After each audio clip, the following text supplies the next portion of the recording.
Independent comics have been a staple in the industry for as long as I can remember. Image is doing better than ever, and you have a slew of different writers and artists creating their best products by themselves.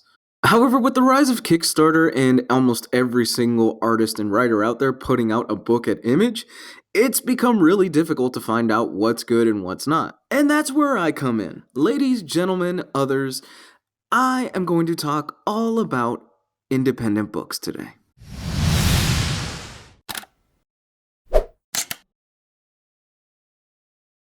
First up on my list of 4 indie books has to go to Rachel Rison. This little black and white 42-issue comic is horror at its finest. Written, drawn, and independently published by Terry Moore, the story centers around a young woman named Rachel Beck. The catch here is that Rachel Beck was murdered. One night she ends up rising slowly out of her grave. She isn't certain how she was murdered other than the fact that she has marks around her neck. What starts out as a dark murder mystery ends up going down a much more demonic rabbit hole. I love this story. I love this story, guys.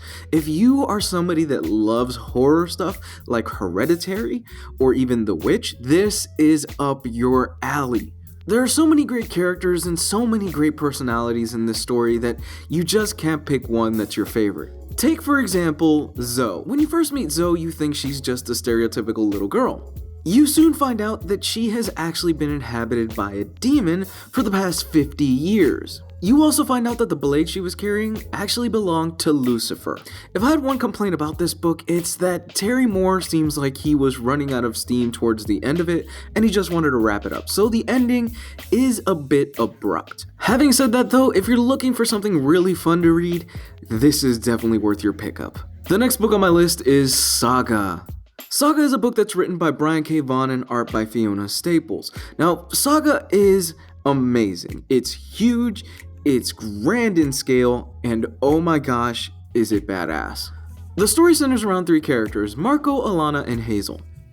Alana happens to be from the planet Landfall, while Marco is from the subsequent moon, Wreath. These 2 civilizations have been at war with each other for as long as anyone can remember. Things get a little bit complicated for the 2 when they end up falling in love and having a child named Hazel.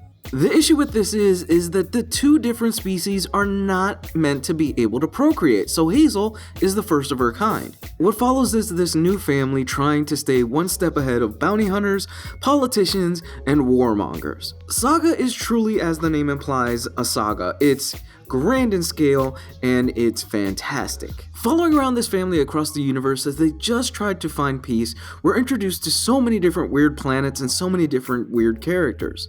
Some of which you'll grow to love, and a lot of which you will grow to hate.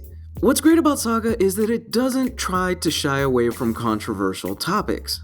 It handles issues such as transgender rights, gay rights, and abortions and miscarriages. As somebody that has gone through a miscarriage with a partner, it is one of the most painful things in the world. However, I have to give it to Saga.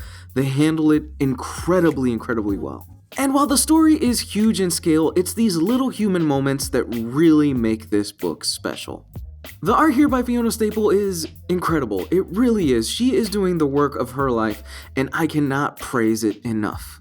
Saga is the perfect book if you're looking for a grand space epic with a ton of heart to it as well.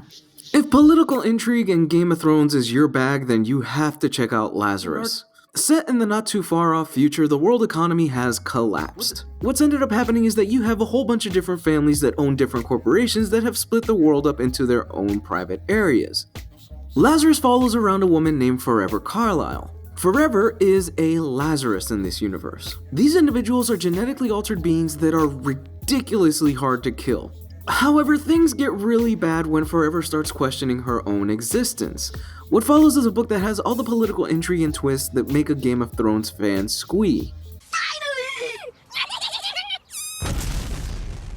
The world here that Greg Rucka has created is incredible. It's so well thought out, and the back history of all these different families is so well planned that I just could not get enough of it. Different families hate each other for different reasons, and they are all justifiable in why they do dislike each other. There are no black and white characters here, it's just different shades of gray. Michael Lark's art here is amazing, and I think he's one of the best in the industry. When you're reading this, pay attention to all the stuff in the background, the little details that Michael Lark decided to fit in. It all matters. The last choice on my list goes to Gideon Falls. Gideon Falls to me is the best independent book that's being published right now. Written by Jeff Lemire with art by Andrea Sorrentino, this book is incredible. The story starts out with a priest that is slowly losing his faith, and he's arriving at a town that has had a history of murders. You see, a whole bunch of people in this town have been seeing this image in their dreams called the Black Barn. What does the Black Barn mean, and how does it tie into all these different murders? Well, that's up to you to find out. Taking equal parts True Detective and The Twilight Zone, this is a stunning book. I refuse to give anything else away about this story other than the fact that you should be reading this right now. You really should.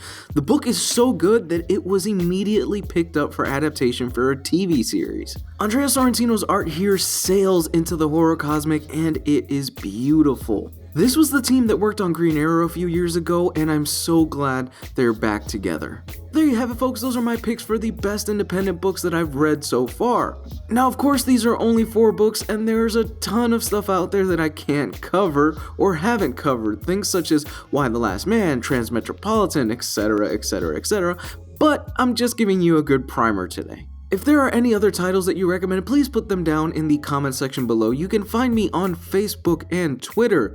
Those are found in the description. And if you want, you can pick up these books through Amazon. If you do so, I get a cut of the profit. It doesn't come out of your wallet, it comes out of Amazon's. Of course, there is always the Patreon. I'm going to be doing a giveaway towards the end of the month for my patrons and all that jazz. With that said, I love you guys. I'll speak with you soon. Bye.